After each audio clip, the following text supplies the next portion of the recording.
comparte la palabra el senador Raúl Cervantes Andrade, presidente de la mesa directiva de la Honorable Cámara de Senadores.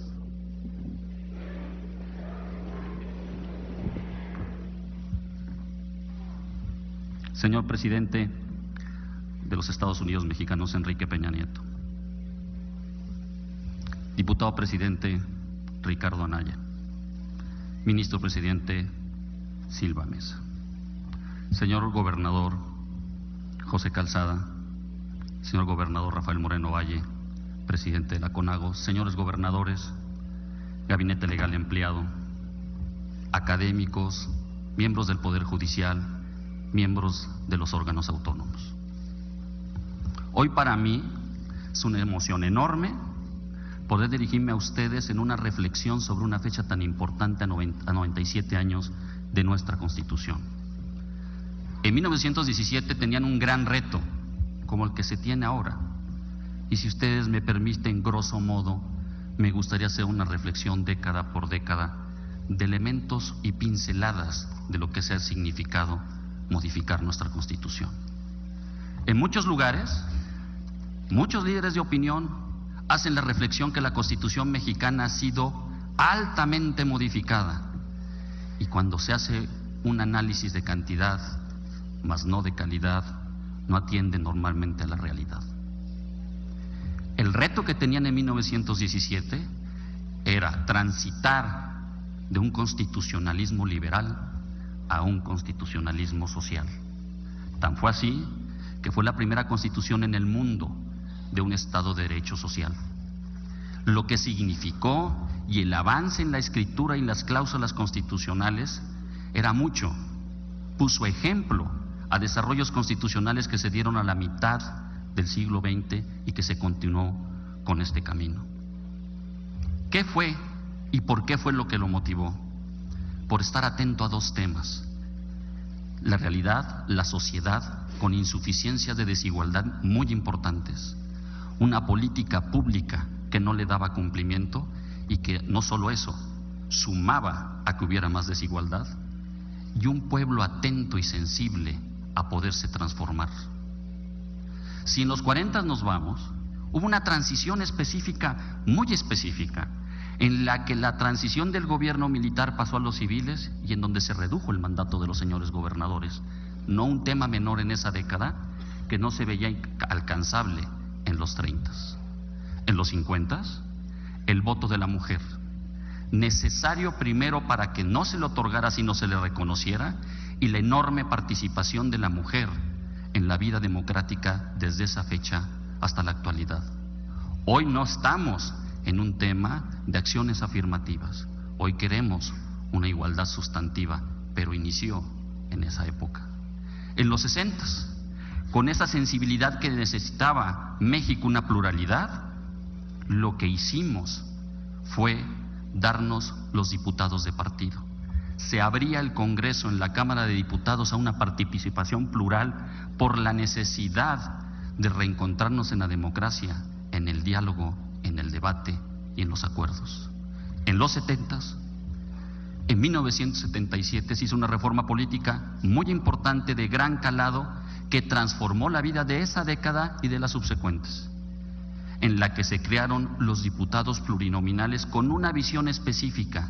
Gran parte de las inquietudes políticas del pueblo mexicano no estaban en un espacio institucional para su desarrollo.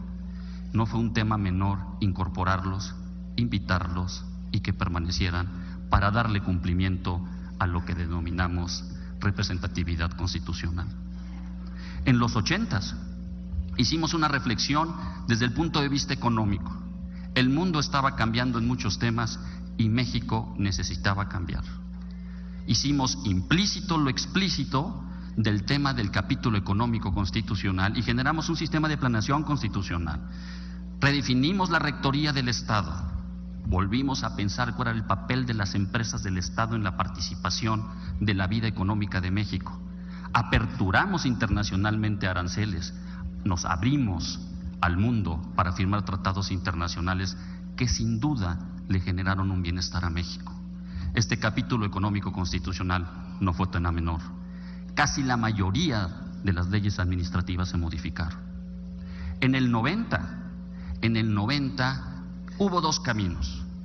Primero empezamos a crear los órganos autónomos constitucionales y segundo, fortalecimos el control constitucional dotándole de mayores facultades al Poder Judicial Federal y a nuestro árbitro constitucional. El primero, en materias económicas, en una materia electoral, en temas de vigilancia, de transparencia, de control, en lo que se notó que era necesario extraer del Poder Ejecutivo estas facultades y crear órganos autónomos constitucionales que le dieran certeza y camino a estas materias. Y en el tema del Poder Judicial, crear lo que se denomina árbitro constitucional, que fuera el árbitro y le diera cumplimiento a la Constitución en los niveles de gobierno y entre poderes, y que se sometiera a las mayorías parlamentarias, a la Constitución, cuando lo solicitaran las minorías parlamentarias. No fue tema menor. Nos condujo a una manera de pensar y de ejercer la política que todos los que nos acercamos o la hemos ejercido o los que nos dedicamos al procesal constitucional entendemos la trascendencia de esta reforma. En el 2011 cambia verdaderamente el paradigma constitucional y le da mayor alcance, con mayor certeza de lo que significaban las garantías individuales del 17 o el pensamiento liberal de los derechos del hombre inspirado en Francia. Lo que se hizo fue llevar en técnica jurídica la mejor técnica de construcción constitucional en base de principios. Puso 4 principios específicos y un sistema de interpretación. Nunca más se podrá entender una involución de los derechos humanos viniendo de tratado internacional o de un derecho fundamental entendiéndolo en cláusula constitucional. Se le mandata al Poder Judicial, pero a los demás poderes también en la interpretación del centro. El centro de la vida institucional es el ser humano. Y eso pasó en el 2011.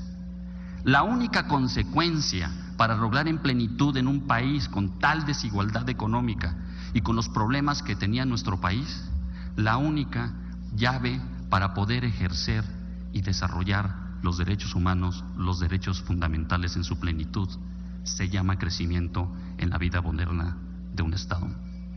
Lo que se tenía que dar para que hubiera un crecimiento, la correspondencia de poder decirle a los ciudadanos que van a cumplir in extremo todos y cada uno de sus derechos humanos, era generar una nueva estructura transversal, constitucional, en telecomunicaciones, en competencia económica, en energía. Si no hubiéramos tenido esa visión de una reforma política, si no hubiéramos estado atentos a los temas sensibles que la sociedad mexicana necesita, el Estado estaría incumpliendo, porque el Estado no otorga derechos, no reconoce derechos.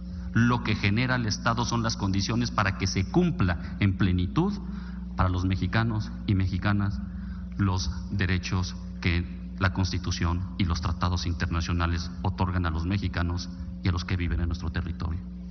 Señor presidente, la evolución natural de lo que hicimos, que el Poder Ejecutivo, el Congreso de la Unión, las legislaturas de los estados, la sociedad en su conjunto, está administrando y revisando que nuestro camino es el correcto y que internacionalmente se reconoce, la evolución natural será que es extraer de la Constitución los principios y los valores que la motivan para estar más cerca y saber qué significa ser mexicano. Muchas gracias.